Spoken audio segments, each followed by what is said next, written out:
और मेसी का जादू चल गया। परवेज इलाही के बयान के बाद तमाम अफवाहें दम तोड़ गईं। मोनिस इलाही इमरान खान से मुलाकात करने ज़मान पार्क जा पहुंचे और साथ मिलकर चलने का यकीन दिलाया। इमरान खान ने परवेज इलाही के बयानात पर शिकवा किया। मोनिस इलाही ने ट्विटर पर लिखा कि हमारा इत्तेहाद कायम रहेगा, नून लीग अपना मातम जारी रखे।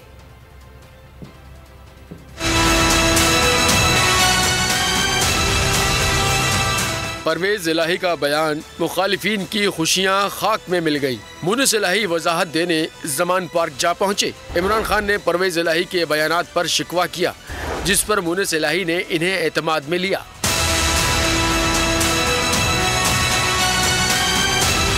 मुलाकात में मौजूद फवाद चौधरी ने भी मोनिस इलाही के कान में कहा, ऐसा मत किया करें। बातचीत के बाद दोनों रहनुमाओं में मिलकर चलने पर इत्तेफाक हुआ। मुलाकात के बाद मोनिस इलाही ने ट्विटर पर लिखा कि हमारा इत्तेहाद कायम है और इंशाअल्लाह कायम रहेगा, नून लीग अपना मातम जारी रखे। परवेज इलाही का अपना मौक़िफ़ है।